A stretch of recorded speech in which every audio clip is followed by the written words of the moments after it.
Good morning.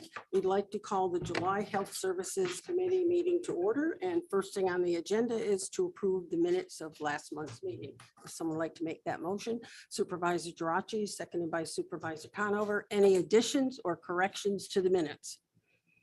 All right, if not, then we'll vote on that. All in favor? Aye. Opposed? Carried. Thank you. All right, with that, we'll move right on to Dee with her agenda. Good morning, Dee. How are you? Good morning. How are you? Oh, fine, thank you. Item number 1 is permission to submit our 2022-2023 annual implementation plan to NYSOFA. This is basically our budget to NYSOFA. It was due on March 31st, but we did not receive it until April 1st. And yes, those dates are correct. And it is attached, or it was sent via email and put on the web page, but I did not attach it to the agenda because it's 70 pages long. All right, would someone like to make that motion to submit the annual implementation plan? Supervisor Conover, seconded by Supervisor Geraci. Any questions? All right, all those in favor? Aye. Opposed? Carried. Thank you. Next, Dee. Item number 2 is permission to submit our New York Connects application from April 1st until March 31st of next year in the amount of $203,636. And this was due on June 30th. New York Connects is 100% funded, and it allows us to provide long-term care services and assistance. All right, thank you. Would someone like to make that motion to submit that application? Supervisor McDevitt, seconded by Supervisor Conover. Any questions for Dee? All right, all in favor, all those in favor? Aye. Aye. Opposed? Carried. Thank you. And we don't have any other action items or any items for discussion. All right, everything is going well otherwise, Dee? Yes, things are going very well, and we're hoping with the increase in the wages that we'll be able to fill our meal site positions that we have open. Yeah, that would be wonderful. Any questions from the committee for Dee before we let her go back to what she's doing? No questions? All right, thank you very much, Dee. Enjoy the rest of your day. You as well. Thank you. You're welcome.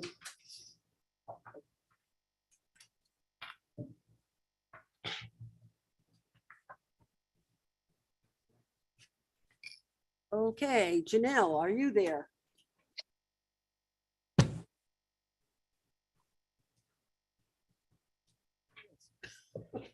Good morning, Janelle. Good morning. We're Hope all everybody set. had a nice weekend. Yes, I hope you did. Yes. Good. So starting out this morning, we've been working with Hudson Headwaters and the County Attorney's Office. So resolution request number 1 is to authorize a contract with Hudson Headwaters Health Network for a rate to be determined to provide healthcare provider to cover our public health referrals and clinics with an automatic annual renewal unless there's over a 5% annual rate increase and or a 30-day written termination notice.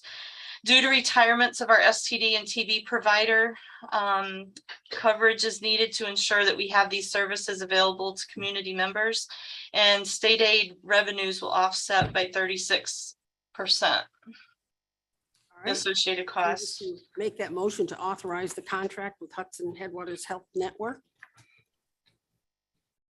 Supervisor McDevitt, seconded by Supervisor Geraci. Any questions from the committee? Not, then we'll vote on it. All those in favor? Aye. Aye. Opposed? Carried. Thank you. All right, the second resolution request is to authorize a contract with Marissa Defoe, a pharmacist, for pharmacy consultation services at a rate of $65 an hour with automatic annual renewal unless there's over a 5% annual increase or 30-day written termination notice by either party. Article 28 facilities are required to have an annual pharmacy consult to ensure proper storage and handling of vaccine and other pharmaceuticals.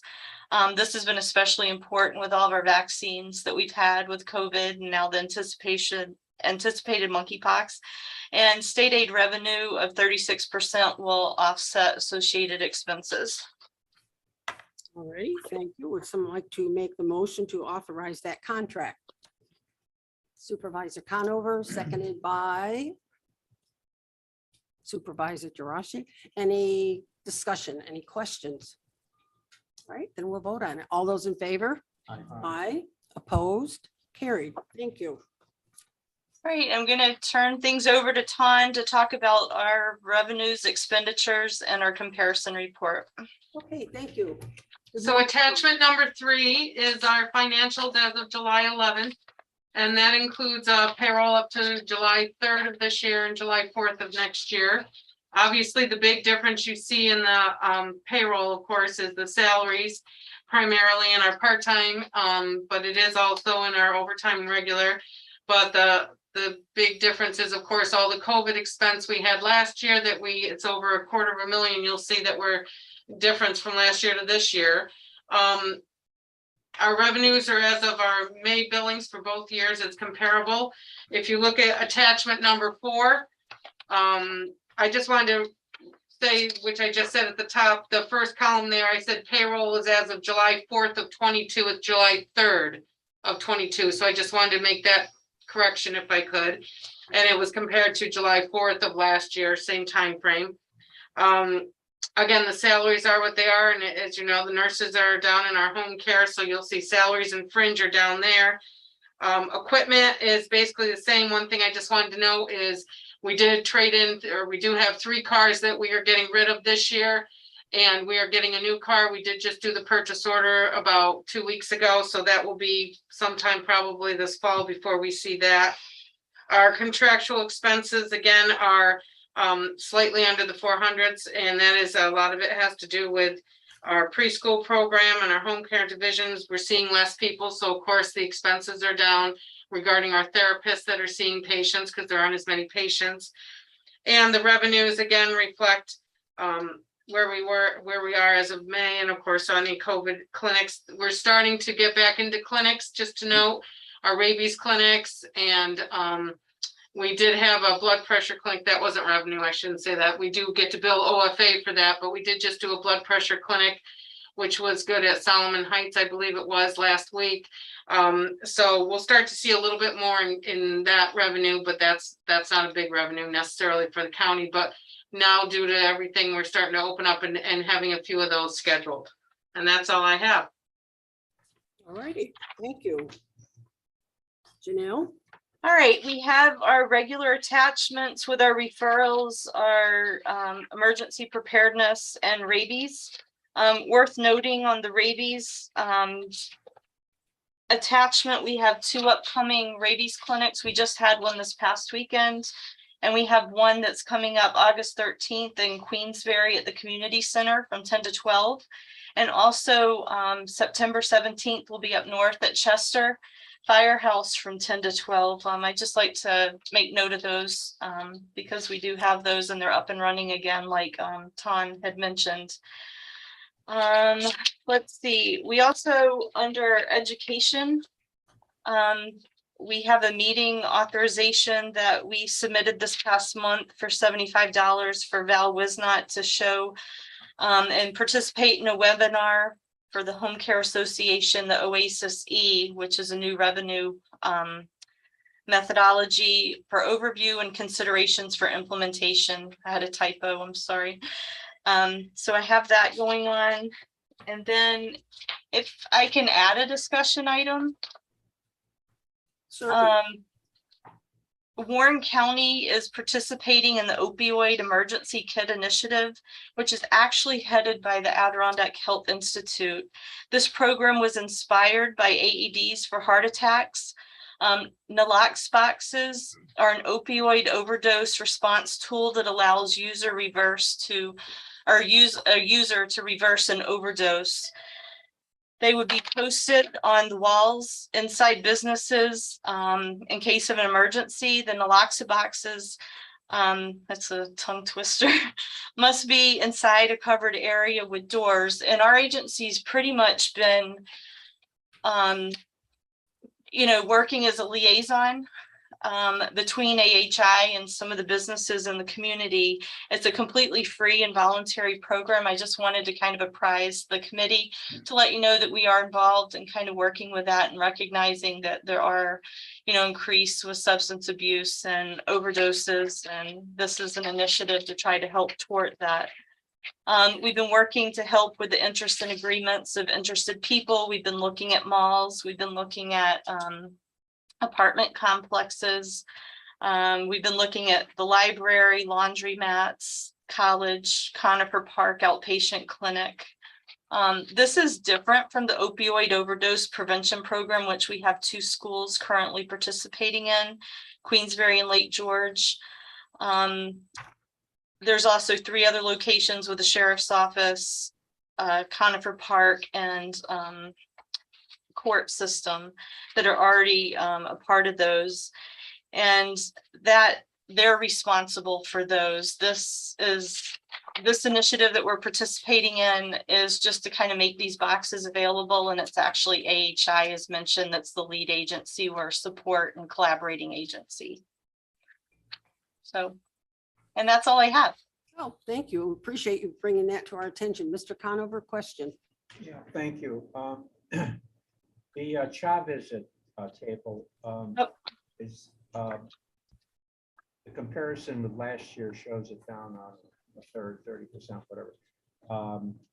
But I wonder how that compares with other years, and if it's down in comparison. Just if you'd share your thoughts on that. Mr. Conover, I'm so sorry. I had to increase my volume. I couldn't hear the last part of your question. The your CHA program, the numbers on your CHA program are down so far slightly against last year, but last year may not be a good comparable. I'm just wondering what your thoughts are on where you are at right now on your CHA visits. I mean, do you have people that are waiting that you can't service, or is it, what's the story on that, at least at this stage?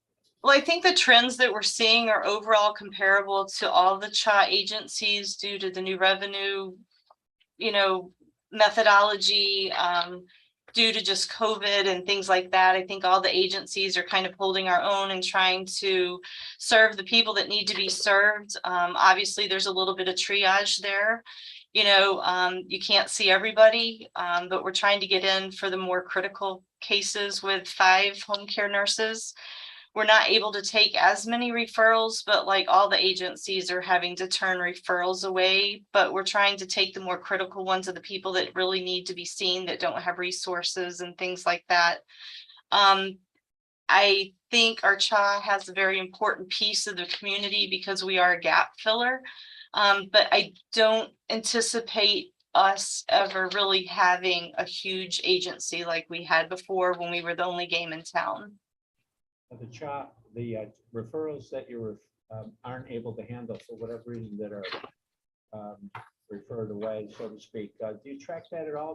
Do they find services elsewhere? Well, that's a good point. Again, with the whole revenue cycle that's changed, or the methodology, what we're seeing now is a lot of people going from the hospital to like skilled nursing facilities for the rehab. So you're seeing less referrals because a lot of people are being serviced there. And then again, when they leave those skilled nursing facilities, if they still need extra help, then we're there. So instead of us getting, let's say historically, 90% of the referrals coming home from the hospital, let's just say 80% are now going to skilled nursing facilities. And let's say we're getting half or a third of those coming into home care after, that need the extra support. So I think just the whole way things are going, like now people are being encouraged to go to those step down. And the whole reason for that is when somebody's discharged from the hospital, you want to be sure you don't go back within 30 days or the hospital gets dinged. Not to mention, it's sad to put a family through something that they didn't have to go through as far as a readmit and a rehospitalization. By putting them in a skilled nursing facility afterwards, you're now helping them get stronger. So hopefully when they finally do get discharged home, they won't have to go back in that hospital. A lot of those stays are around 30 days. But when people finally go home, sometimes they still need extra support in the home and sometimes they don't. But, you know, I think the hospital's use of skilled nursing facilities is pretty much to try to help increase those chances that people aren't going to end up back in the hospital for somebody that wasn't quite ready to go home. And that's what home care is here for. So I think the actual number of referrals just by the current culture is going to be less, and I'm not concerned about that. And then just knowing that we're kind of, you know, seeing the same things that our other agencies in the community are seeing, I think is validation as well. There's still a need and a niche for home care. It just might not be the presence that we had 15 years ago.